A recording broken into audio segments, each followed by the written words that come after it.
There was a night where I got so drunk, I woke up, looked up, and there was a guy walking over me. I looked down at myself, I was completely naked, and at that moment I felt really ashamed. I felt like my dignity had gone.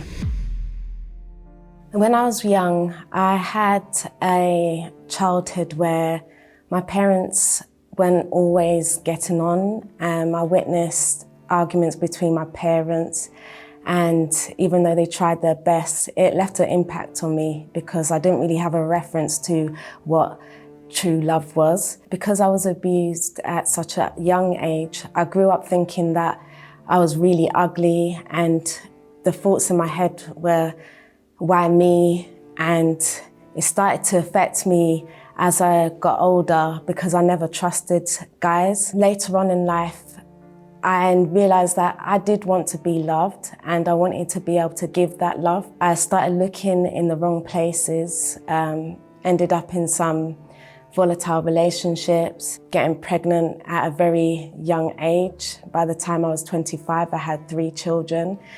So all of this caused an impact on me. During the period where I was drinking and having that promiscuous lifestyle, I got into a relationship where it led to it being very violent.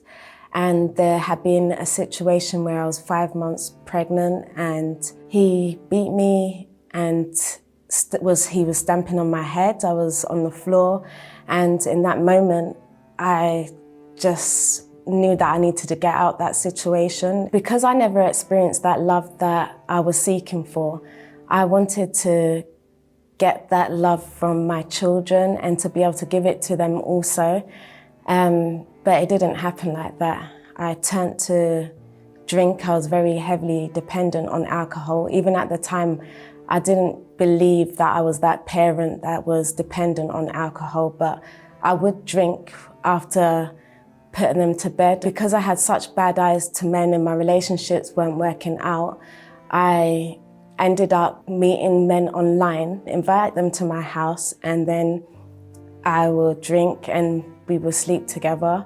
And that was a continuous pattern throughout my life. There was a time where I would be downstairs in my house entertaining these guys, and then my daughter would come in and she would see me with different men on different occasions. There was another situation where I found myself outside the lift, completely naked, and I just remember looking up and a guy was walking over me, and I felt so embarrassed. I felt like, how could I have drunk so much and not even known how I got here? The cleaners came and they gave me a towel and wrapped the towel around me, and they were laughing at me, and that just made me feel really humiliated at that point. And in that moment, I realized that I needed to change my life.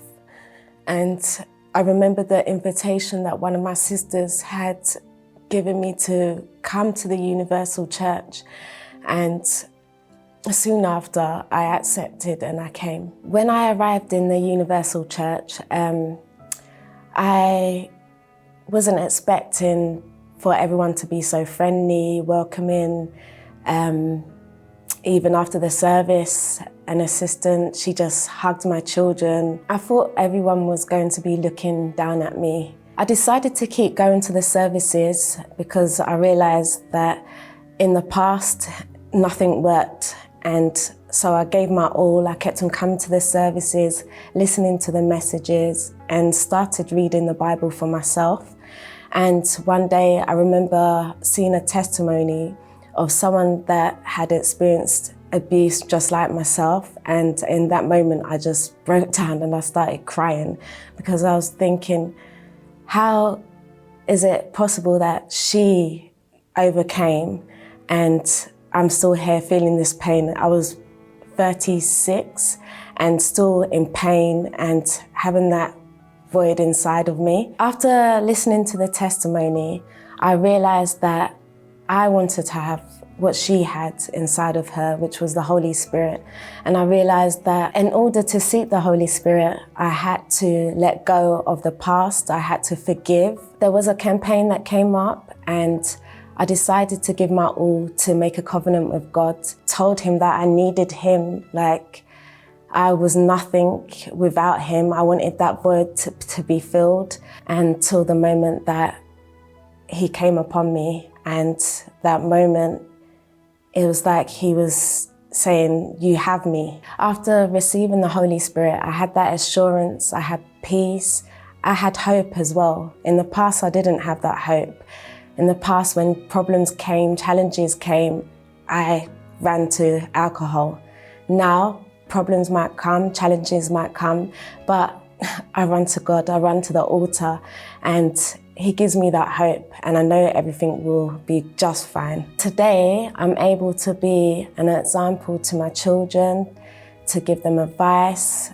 I'm able to be an example to my family members, my dad, my mum, and I have a good relationship with my parents now. My dad, we speak more now, and I'm an assistant in the church. I'm able to speak to souls. I want the souls to be able to have what I have received, to have that total transformation in their lives as well, to be able to pass on that faith, to let them know that there is hope. After having the transformation in my life, I went through another challenge where I wanted to see a sister of mine that left the church to come back to the presence of God. And again, I decided to go to the altar to make a vow for my sister like Hannah did. I was being sincere with God. I was telling him, I want my sister to have what he had given me, so I didn't give up on her. So I was very stubborn and I entered into different relationships. I was just trying to search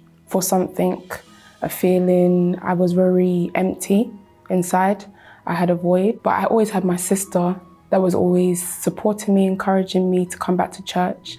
And eventually the penny dropped. That was the day when I was assaulted at work. And I remember just being inconsolable. I didn't have anyone, even though I had people to turn to, I just felt like, because I was so inconsolable, let me just go back to the church. And when I went to the church, I went to the altar and I literally just cried my eyes out. So today I have the Holy Spirit and I have that patience and that peace inside. So even when I go through, for example, situations at work, the work that I do is not so easy, but I have that assurance that God will guide me and lead me through and give me that strength. Now she is able to be that light in the household of my family, my parents, and to be able to pass on the word to the others in the household also, which is all I can ask. Everything that I have today would mean nothing if I didn't have the Holy Spirit. He's the one that kept me safe, protected me, guided me, and gave me that peace, that freedom. I don't have to worry anymore. And now I have hope, and I feel like I can overcome anything that comes my way with him.